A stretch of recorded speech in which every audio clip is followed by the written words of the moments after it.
अमरावतीतील नवजात बालकांच्या मृत्यूच्या घटनेवर काँग्रेस नेते विजय वडेट्टीवार यांनी सरकारवर गंभीर आरोप केले आहे। 2022 मध्येही अशीच घटना घडली होती, मात्र 4 वर्षांनंतरही त्याचा अहवाल समोर आला नसल्याचा दावा त्यांनी केलाय।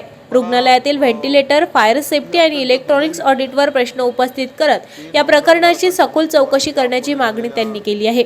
आरोग्य मंत्र्यांसह संबंधित अधिकाऱ्यांवर सदोष मनुष्यवादाचा गुन्हा दाखल करावा आणि मृत बाळांच्या कुटुंबियांना 25 लाख रुपयांची मदत द्यावी अशी मागणी वडेट्टीवार यांनी केली आहे। सरकार जबाबदारी एकमेकांवर ढकलत असल्याचा आरोप करत हा मुद्दा अधिवेशनात लावून धरू, 8 दिवसात चौकशी करून अहवाल द्या असा इशाराही त्यांनी यावेळी दिला आहे। सगळी पाहणी करून त्यावेळेस माहिती घेतली होती आणि शासनाने 2022च्या घटनेच्या संदर्भात चौकशी समिती नेमली आणि थोडी तरी यांना लाजलज्जा नाही की अद्यापर्यंत 4 वर्ष पूर्ण होऊ नये त्याचा अहवाल अप्राप्त आहे। म्हणजे चौकशी केवळ फार्स करायचा, चौकशी समिती नेमायची, दाखवायचा, 5-10 लाख रुपये, 2-4-5 लाख रुपये द्यायचे आणि विसरून जायचा, हे या सरकारची आता म्हणजे एकूण पद्धत आहे। ही घटना ज्यावेळेस पहिली घटना घडली त्यावेळेस सुद्धा त्याच कंपनीचं ते व्हेंटिलेटर होतं, सीलर आणि आताही घटनेमध्ये तोच व्हेंटिलेटरचा स्फोट झालेला आहे। याचा अर्थ हे निकृष्ट दर्जाचे व्हेंटिलेटर पुरवले जात आहेत आणि पोरांच्या गरिबांच्या आरोग्याचा खेळ मानला जातोय, हे आता या घटनेतून सिद्ध झालेलं आहे। हे कुठले आणलेत, कोणी खरेदी केलेत? या व्हेंटिलेटर खरेदीसाठी जी यंत्रणा जबाबदार आहे ती सुद्धा या खुनाच्या, या पोरांच्या जीव घेण्यामध्ये त्यांचं सुद्धा तेवढाच जबाबदारी आहे। मला वाटतं चायना मेड व्हेंटिलेटर असावेत, जे चांगल्या कंपनीचे, हॅमिल्टन नावाची कंपनी आहे, जगात उत्कृष्ट कंपनी आणि त्यांचे व्हेंटिलेटर आहेत।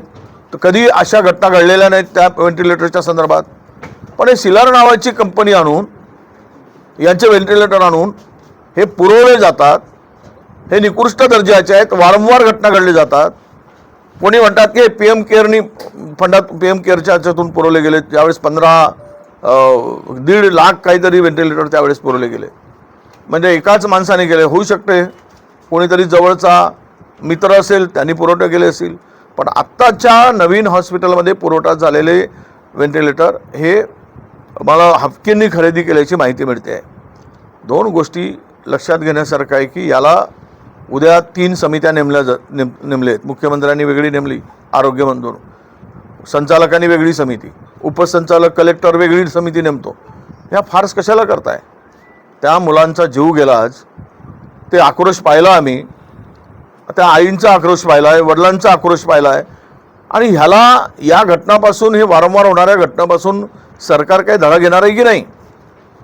खरं तर ही जबाबदारी कोणाची, कोणावर जबाबदारी फिक्स करणार? याचा तुम्ही मॉक डील का झाला नाही, टेस्ट का झाली नाही, हे हॉस्पिटल हँडओव्हर करून घेताना, हस्तांतर करताना या सर्व गोष्टीची चौकशी का केली गेली नाही?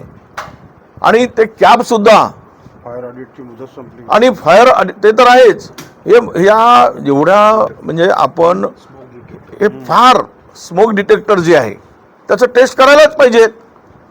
स्मोक डिटेक्टरचं टेस्ट झालं नाही, त्याची कॅप उघडली नाही, कॅप प्लास्टिकची, त्यामुळं ते कॅप न उघडल्यामुळं, त्याची टेस्टिंग झाल्या नसल्यामुळं ऑटोमॅटिक ते स्प्रिंकलर सुरू झाले नाही। बरं, हे जे काही इलेक्ट्रिक फिटिंग झाली याचं सुद्धा ऑडिट व्हायला पाहिजे, फायरचं ऑडिट व्हायला पाहिजे, ते वायर कुठल्या दर्जाचे, कारण हॉस्पिटलमध्ये आणि विशेष करून ज्या नवजात बालकांना ठेवलं जातं तिकडे ह्या सगळ्या तपासणी करूनच तिकडे मुलं ठेवली जातात।